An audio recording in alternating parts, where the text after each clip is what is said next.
Hi hello everyone, అందరికీ నమస్కారం. Welcome to Usha's మనవి. నేను మీ ఉషా అంకాల్.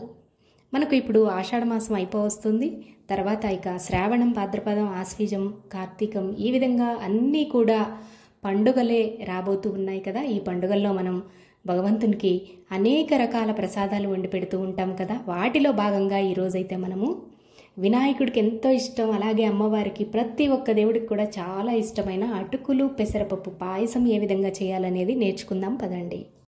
దీనికోసం నేను 1/2 లీటర్ పాలు అనేవి ఆవు పాలు తీసుకున్నానండి. దానికోసం ఒక 1/2 కప్పు పెసరపప్పు వాటర్లో ఒక అరగంట పాటు నానబెట్టుకొని శుభ్రంగా క్లీన్ చేసుకొని రెడీగా ఉంచుకున్నాను. అలాగే అటుకులు ఒక 5 to 10 మినిట్స్ నానబెట్టుకుంటే సరిపోతుందండి. వీటిని కూడా శుభ్రంగా కడుక్కున్న తర్వాత వాటర్ పోసి నానబెట్టుకోవాలి.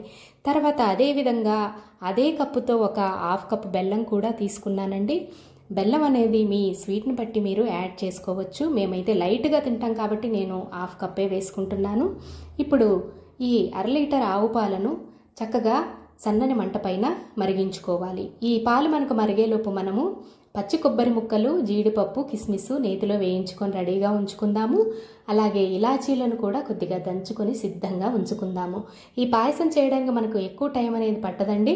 ఆ పెసరపప్పును మనం కుక్కర్లో వేసేసి ఒక్క విజిల్ రానిచ్చామంటే మెత్తగా ఉడికిపోతుంది. ఆ విధంగా సిద్ధంగా ఉంచుకోవాలి. ఇప్పుడు మీరు చూస్తున్నారు కదా, మనకు పాలు ఈ విధంగా ఒక 2 పొంగులు వచ్చిన తర్వాత మనం ముందుగా నానబెట్టుకున్న అటుకులను ఈ పాలల్లో వేసుకొని ఒకసారి బాగా కలుపుకోవాలి.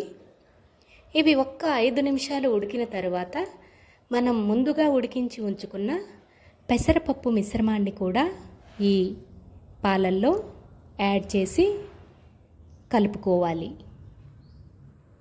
మనకు ఈ పాయసం అనేది చేయడానికి ఎక్కువ టైం అనేది పట్టదండి.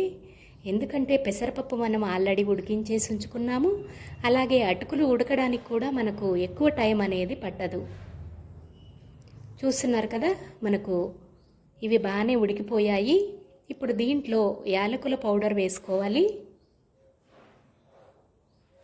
ఒకసారి బాగా కలుపుకున్న తర్వాత దీనిలో మనం ముందుగా బెల్లం కరిగించుకొని ఉంచుకున్నాం కదా, ఒక 1/2 కప్పు బెల్లం తీసుకొని అందులో వాటర్ పోసి కరిగించుకున్నాం కదా, ఆ బెల్లం వాటర్ని వడకట్టుకొని పోసుకోవాలి.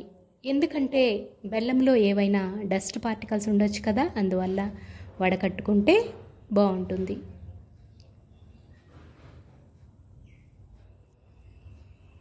మీ తీపిని బట్టి మీరు బెల్లం అనేది అడ్జస్ట్ చేసుకోండి. చూస్తున్నారు కదా, మనకి ఇది ఆల్మోస్ట్ ఉడికిపోయిందండి. ఇప్పుడు మనం ముందుగా నేతిలో వేయించి పెట్టుకున్న కొబ్బరి ముక్కలు, కిస్మిస్, అలాగే జీడిపప్పు కూడా వేసి ఒకసారి బాగా కలుపుకుంటే మనకు ఈ పెసరపప్పు అటుకుల పాయసం అనేది సిద్ధమైపోయిందండి. ఈ ప్రసాదం అప్పుడప్పుడు ఎప్పుడైనా మనకు తీపి తినాలి అనిపించినప్పుడు కూడా చాలా క్విక్గా తయారు చేసుకొని తినవచ్చు.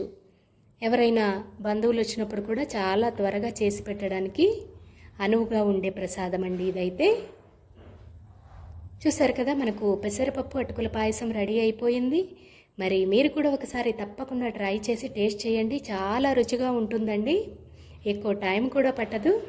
మరి మీకు కనుక ఈ వీడియో నచ్చినట్లయితే మర్చిపోకుండా వీడియోని లైక్ చేసి షేర్ చేయండి. ఇప్పటివరకు ఒకవేళ సబ్స్క్రైబ్ చేసుకోకపోతే మన ఛానల్ ఇప్పుడే సబ్స్క్రైబ్ చేసుకోండి.